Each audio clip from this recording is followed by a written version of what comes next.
Yo, what's happening, everybody? Thank you for tuning in. Welcome to another episode of Cardigans and White Tees. Uh, Man, I'm tired, and we got a couple updates. Right, this is gonna be a quick John. First and foremost, uh, I wanted to go ahead and state that I lost not mad, a couple different joints. Right, so I've been facing a little bit of setbacks because I wanted to get you some content I recorded while I was waiting for my uncle at the VA, and for whatever reason, that audio file is doing too much, and I ain't got time, patience, and energy to try to fix all that up.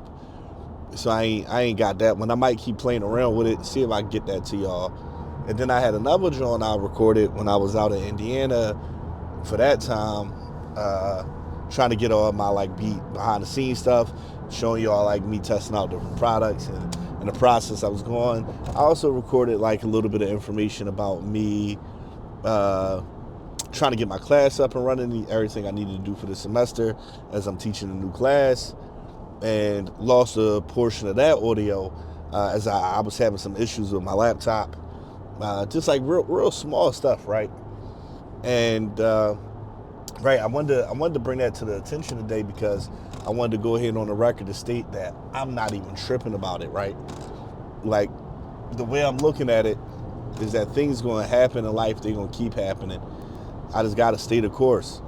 And I want to put up the content, and I got every reason not to. I'd be like, oh, but that happened, or this happened, or I got to do X, I got to do Y, so forth and so on. But, it is what it is. Instead of looking at all the reasons not to, I'm just going to focus on all the things that I could do to just kind of keep everything moving. And I'm just going to do that. But I wanted to talk to y'all a little bit because in addition to all of the madness that's been going on, there's still been mad blessings, and I'm definitely focusing on the blessing part. And I'm still doing this internship with Casey. Hopefully that'll be extended, and I could be able to take over some of the summertime internship work as well. And that environment is just so crazy, right? First, I just got finished lunch with some partners and some KC members outside of the research and evaluation team that I'm a part of. And man, it was just so rewarding. The conversation was crazy. One of the fun tidbits, and I hope they get to see this because I was bugging, right? Because I'm from Philly, and Philly over everybody, and I don't be thinking about where people be from or whatever because I'm from Philly, that's all that mattered. And then so I've been out here in Baltimore doing work out here, talking to folk and everything, and I was like, damn, I'm driving, I'm listening to Drew Hill's yo, listen, they real life probably from Baltimore. I can hear it. So I look it up, I'm like, damn, where Drew Hill from? And it's aren't they from Baltimore? And then so I share that fact today because we got to talking about accents, as it was all people of color sitting at the table, and we talked about where we were from and so forth and so on, and how you could tell, how you could hear it. And I brought that fact up to them, and they elucidated to me that not only did they already know Drew Hill was from Baltimore because I'm late, that they named after an area Druid Hill, and they got a park and a reservoir and all that. So now I got to pull up the Druid Hill, banging Drew Hill for GP, right? That's just a personal thing that I feel like I need to do because I'll be weird like that, you know what I mean? So I'm definitely going to pull up, and people going to clown me because I'm sure they already knew this information. They be like, who buddy, late?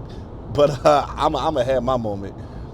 But outside of the Drew Hill conversation, right, I was sitting there with him, and we got to discussing this, everything. So I'm teaching violence prevention from a public health standpoint, and one of the partners there, she teaches multiple different types of violence across different levels of education at a different university. And so it was really interesting. I got to pick her brain and learn a lot more about what I'm doing well in my class and how to improve upon it. And we got to talking about just social environments of where norms get expressed and how violence gets transmitted and how aggression develops over time.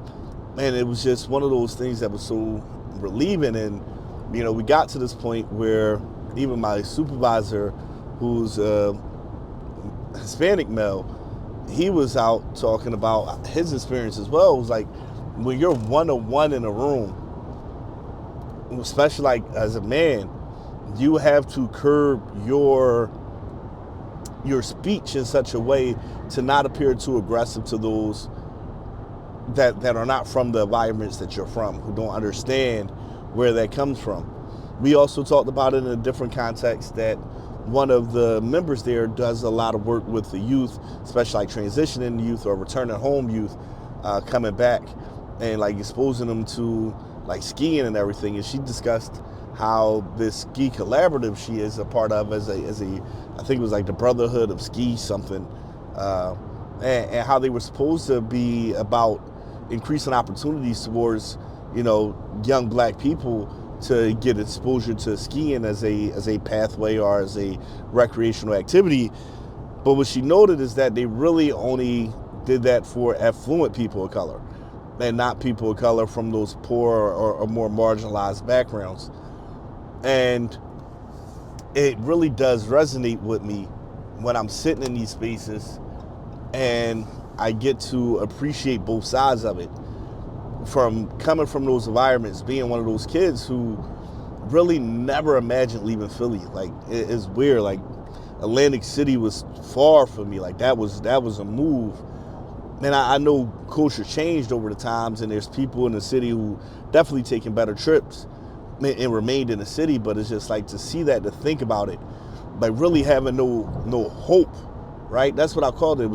And that's what I use in my theory and my research. I call it hope, is that I could do something that's quote unquote now regular. It's regular to so many people, but it was never regular to me. And it's cool. It's like, it's some humbug. Like, it's nothing crazy. But it is crazy for me because I never imagined myself doing this. People that I know, people where I'm from, people who look like me, who talk like me, don't do these type of activities. They don't have access to this type of activity. They don't even have awareness of this type of activity. And then now that I'm on the other side of that, I'm not quite affluent yet, but I'm in those social environments of the affluent. I'm rubbing elbows with them. I'm gaining the quote unquote credentials of them. Is all that same work. And I'm sitting here, it's like, how do I prevent myself from becoming a hypocrite? Now, working at Casey, I definitely got a pathway to do that. I'm working with some great partners, even as an intern, to really like kind of come out and put up products for them that'll help them do the work for these community members I'm talking about. But this is only an internship, and at some certain point in time, that has to change. And at the end of the day, I still got to feed my family. So at what point in time do I figure out how to balance that compromisation of, I need to make money to feed me and mine, versus I want to continue to do the work to expose people and provide people this, not just opportunity, but also this realization that, we can all do this. Because I don't believe I've done anything different than most people. I often say the best thing I've ever done in my life was listen. Other than that, I joined the military. I did my time there. It was cool, whatever. And don't get me wrong, it definitely set me up to, pay for my education initially, which is a huge barrier. And it also set me up to like receive my disability, which you may call that a blessing or not. Trust me, some days it feels like a blessing, and other days I remember exactly why I got it, and I definitely be needing it. I want to make sure this mic cool. So yeah, so it's earned disability, man. It's earned because, boy, every month do I put in that work. No, sometimes it's not every day, but it's every month. You got to keep doing it. And one of the parts about it all is I am actively in therapy through the VA, which is also a blessing that I got the opportunity to be able to continuously work on that. But, it's those things that I look at the benefit that I have through that work that was put in, and I still don't think of that as anything outside of the ordinary. I still think of that as very regular. Like, I made some sacrifices. Everybody's going to make some sacrifices. We could all do the same things. I mean, maybe not the same exact thing, but you can always make progress towards a goal. The hardest part is being able to have that freedom to explore what that goal could be.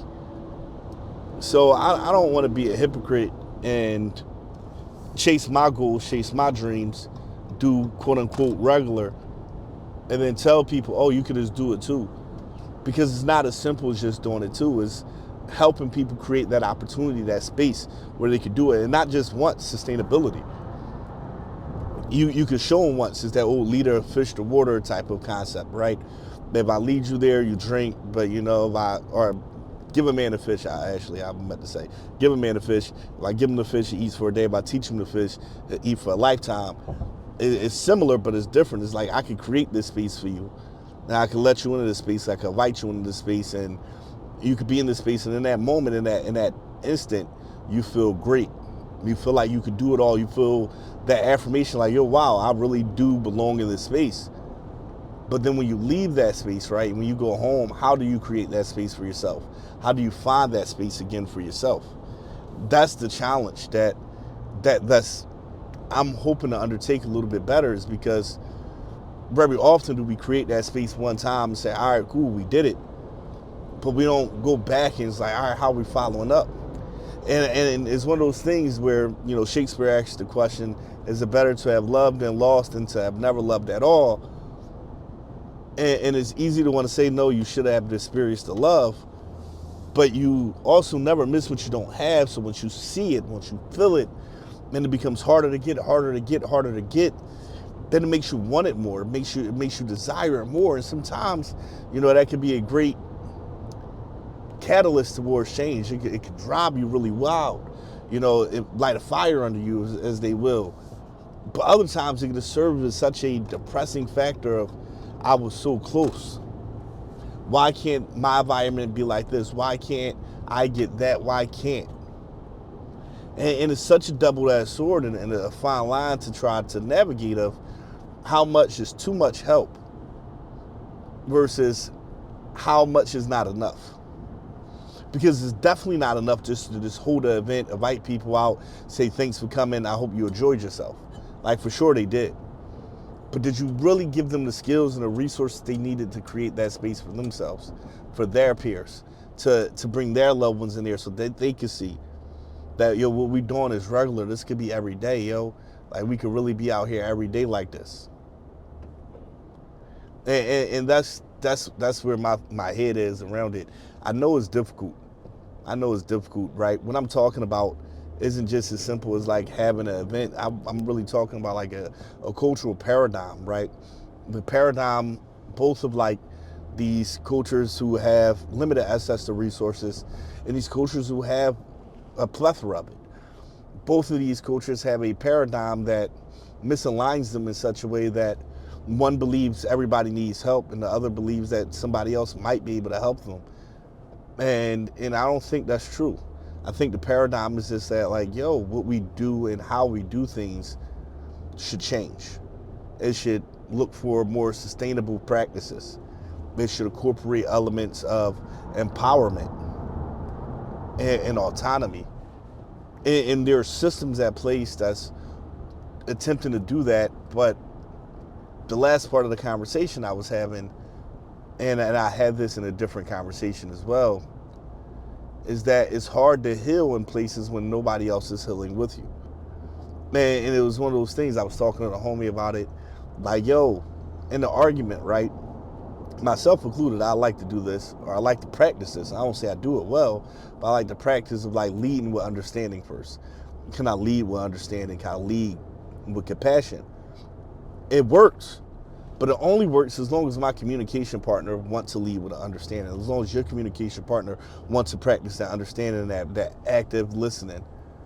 If they choose violence in that conversation, right? And that's, as I teach violence, and even before I started teaching this violence, I was discussing it as such, like the name calling, the back and forth, the yelling, that's all violence. So if you choose violence, then it makes it harder for me not to want to choose violence. Especially if I'm trying not to choose violence and you're still choosing violence. Then it's just like, okay, well, I want to get a result and you're getting a result. And I know violence get me a result, so I'm going to choose that same violence to get the result I want. That's what I'm talking about in this paradigm, is that you can't just show people, hey, you can have this, and then they go into the environments where that's not a result that they can get. And especially not through the traditional pathways that they know and the pathways that their community know. And it's not to say that our communities are flawed. They're just misled, misguided. And it's not that they chose that, because like Kanye in the slavery is a choice concept is horrific. It's not that they chose that, but it's just these subtle changes over time, these subtle rewards over time that made people need for survival supersede their desire to live. Not their desire to live, their desire to enjoy what life is, and it's called like living versus survival. I got somebody, hopefully I end up talking to at some point in time, who discusses as a conversation between a higher self and a lower self, and that's what it comes down to. Is like when you're so busy living in survival, the luxuries become something that it seems frivolous, and we do celebrate. I mean, we celebrate, but we don't necessarily enjoy the moments in between celebrations as much. Now I'm hoping to really find ways in organizations that's doing that work to improve these conditions through skill building, through educational opportunities, through opportunities in general. So I got some content. It's gonna come up in whatever order is gonna come up to y'all. I'm sorry about that, but at the end of the day, I just want to deliver stuff and not make excuses. Just live, just go through it. That's why I'm saying all this.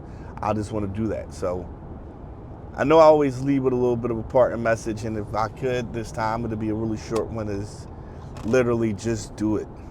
And because I lost some of my recording, I don't know if I posted, but I spoke about Nipsey in his marathon. He said, yo, you can have it all. It's all about your reach. But he also said you got to pace yourself. It's all about your breathing. So I'm going to pace myself, but I'm telling y'all, just do it. Just do it. Just try.